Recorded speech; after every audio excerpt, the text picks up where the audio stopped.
All right, joining me now, head basketball coach Tom Wood of the HSU men's basketball team. Coach, let's start last weekend.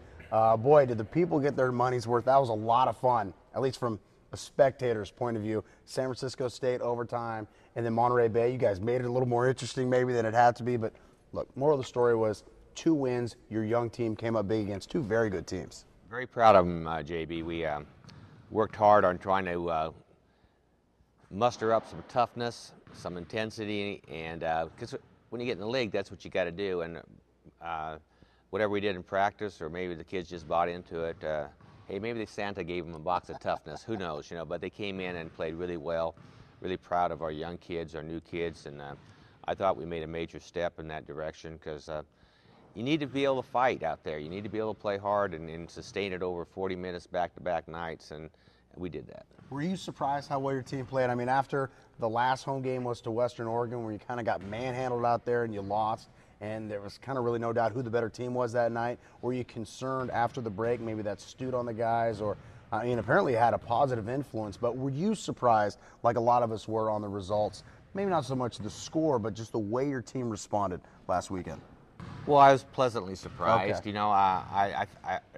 This team I believe in. I think they're made of the right stuff. So it's just a matter of driving the point home. And I think everybody, coaching staff included, we've got to be patient. We are relatively young. We're kind of inexperienced. So it's going to take some time maybe for that to come around. But like I said just a little while ago, I think we made a major step, and we'll see. We'll see if we can take that now and take that act on the road, which is always difficult. Do you have to remind yourself and your coaches sometimes how young you guys are? You've been spoiled with some seasoned teams over the last few years. Not very hard to be reminded of that if you're around these guys. They're pretty. What's the word I'm looking for? I like to say young, but maybe they're immature.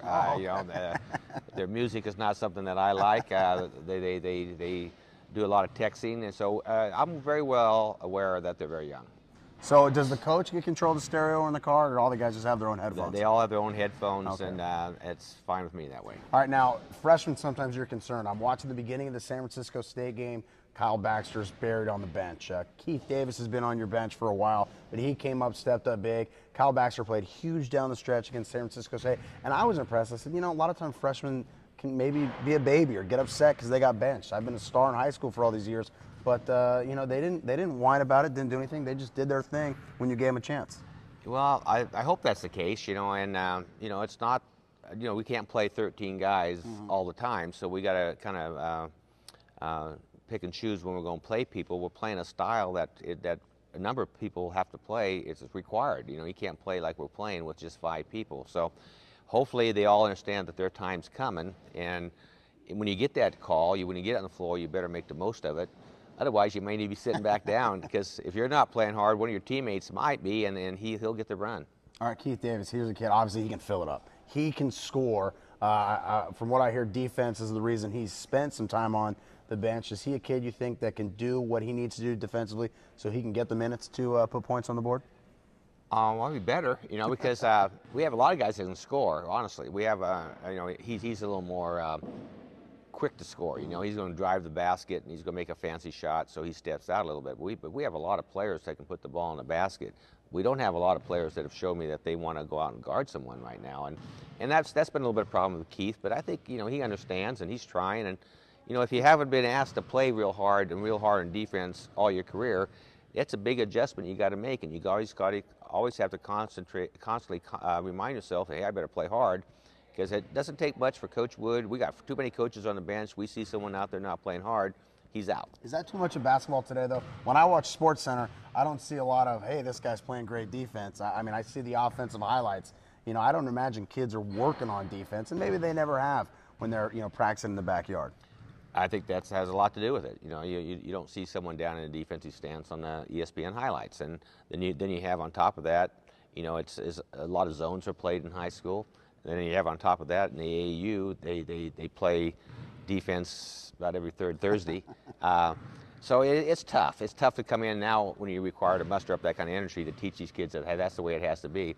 But if they buy into it and go out and actually play hard and then get some success. It's a really a powerful feeling that you have, and my guys were real proud after both games because they felt they went out and played hard. All right, Coach, these are young kids, they're freshmen, they don't know, maybe Ernie Spada knows, maybe Mike Kahrig, Efren, but he's sidelined. It's Chico State. That's who you're going to play tomorrow night. Humboldt State hates Chico.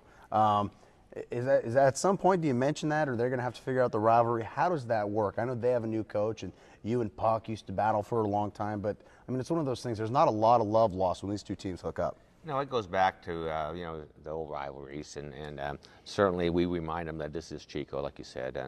And you know, I have a hard time with that because you know, I try to put down Chico, then I sent my daughter there. You know, so it's kind of, I lost a little bit of credibility when I did that. But as far as when you get on, you know, when you get between the lines, it's Chico, and I think you know, certainly the players you mentioned and the coaching staff will remind them that this is a big game, this is a big rivalry.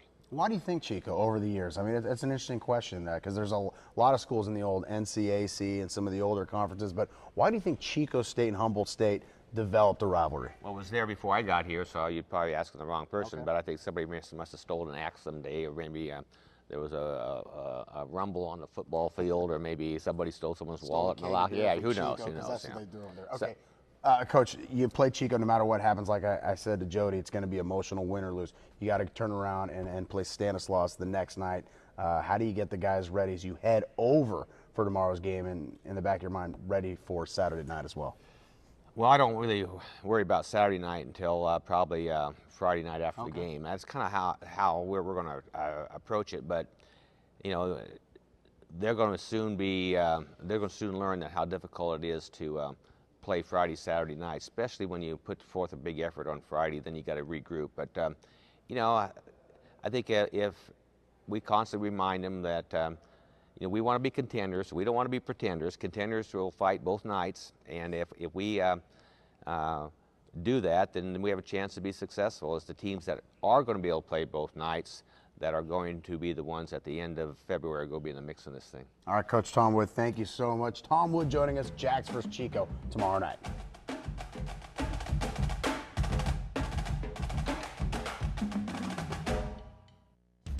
The new year is here and packed with rewarding fun at Bear River Pump and Play and Bear River Casino. Bear River Pump and Play Casino is now open, featuring 25 slot machines, a live blackjack table, and live poker table. Best of all, the gaming floor is non-smoking and open to ages 18 and older. During the month of January at Bear River Casino, you can earn points to receive an emergency road kit. Visit the Players Club for details on this and all the January promotions. Win and bear it at Bear River Casino. Escape to a whole new adventure.